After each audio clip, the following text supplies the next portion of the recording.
my 10 weeks was up, and he said he would keep me on. I was getting $250 a week. But my agent had become a producer with another of his clients, Burt Lancaster. And there was a movie they were doing, a script they wanted. He offered me $500 a week. So I went to Ross and I said, I got to take this. It's twice what I'm getting with you. And he said, fine, goodbye, good luck. They thought, the agent, his name was Harold Hecht, thought I was inexperienced. They would put me together with an experienced writer. And they did, a very talented writer named Ben Maddow. And I learned a lot from him.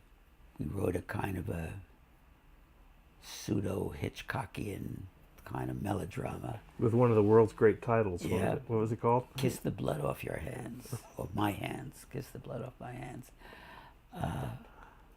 And on the base of our script, they got Joan Fontaine, who was a big star there, and set it up. And of course, immediately hired another writer to rewrite our script, which they did, and the picture was done. It was not terribly good. But I spent, as I said, I was several months there, and I loved it. You know, I liked working at the studio. I liked the whole seeing what made a movie. I became friends with a very talented editor who then became a director named Robert Parrish. He had grown up with the grips and the gaffers and the rest of that, and took me around. And I was seeing the movies from a whole other point of view, seeing it as an industry, seeing it as, you know, these technicians and what they did and how they did it and who they were. And I loved it. I loved the whole experience. I was learning something. The whole business of being in the movies was great. I didn't have a car originally, and Lancaster, who was shooting a movie at Universal, where this was, in the Valley, I think he was shooting All My Sons, the Arthur Miller play. He would pick me up and drive me in. And I liked, he was very anxious to learn anything. He would ask me about what music to listen to, what books, and I learned from him also, really, from an actor's point of view, because when he would talk in the script meetings we had, even if I disagreed with him or didn't like him, there was usually something in what he saw. And as I said, I'd gone away for 10 weeks, stayed for 6 months, and the marriage was failing anyway. And I went back, and the marriage did break up, and live television was starting then. And I started working there, writing these shows for no money. There was no money, and I know that I worked for one show called Charlie Wilde, Private Eye, and the whole show was done for $5,000, of which the packager took $1,500, and the rest was split up between the actors and the writer. But it was fun doing, again, it was, something was starting up and nobody knew what the hell it was. It wasn't movies, it wasn't plays, it was some kind of form in between there. And it was live, so that once you started, you couldn't stop. There was no such thing as saying, okay, cut and let's shoot this take again. You had to go when you went. So it was kind of Wild Westish. Well, the writing differed because it was, you were limited in your scope. It's interesting because they talk a lot about the golden age of television, when Patty was wherein Rod Serling and Reggie Rose and Vidal and the rest of that. And it was very good stuff. But one of the reasons, the big reasons, was that the limitations forced you to write about character. You couldn't write about big action sequences or even small action sequences. You know, you were stuck with people in a room, or that gradually expanded as they got more. I mean, to the point where I could write a show which took place on a skyscraper that was being built. As I said, character, I wrote for a show called the Somerset Maugham thing, which is stuff more or less based on a lot of his stories. And then I hooked up with a show, this would have been 1949 by then, or 1950, called Danger, which was a CBS half-hour show, melodrama show. Director was Yul Brynner, and the producer was a close friend of mine named Martin Ritt.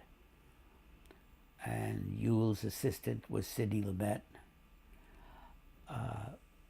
And Marty's assistant was an ex-actor named Charles Russell. And that was very nice, you know, to work for. We adapted, you know, a fair number of short stories, but otherwise it was, you know, you had, what was it, 25 minutes, you know, to do this show. But it was quite successful, and then Yule left to do this musical, which he had no hopes for and thought it was a mistake, but they were offering him a lot of money. And so he would go and do it. And then Marty left and to direct more stuff. And Charles Russell took Marty's place, and Sidney took Yule's place. We did I think probably the first remote show there. We did it at the circus, and Anne Bancroft was in it under her name was Anne Marno then. And the climax of the show was the villain got too close to the tiger cage, and the tiger had clawed him to death. And Sidney had set the thing up very well. So you shot the villain getting closer, then you shot the tiger, and off camera was a tiger's trainer with a big rod, and which he goosed the tiger with, and the tiger went like that, and Sidney cut from that, and it worked perfect. It really looked like the tiger was going after him, and we did the show, and it worked great until the end. And it was like the tiger had been waiting. It was the climactic moment when the trainer went that, the tiger just kind of sat there. And meanwhile, he had to go to the guy staggering back with blood dripping from him. And that was the kind of thing, you know, and I mean, Sidney, who was very imaginative, one of the problems of doing live television was that it was all, the cameras were all on cables, which were all over the floor. And, you know, if you wanted to follow a character, it would hit the cable and go up, and like that. And then Sidney thought of stringing them from the ceiling, which helped. You were creating, you know, some bastard, you know, form of drama, really, you know, and I did that very happily until I got blacklisted. Right. And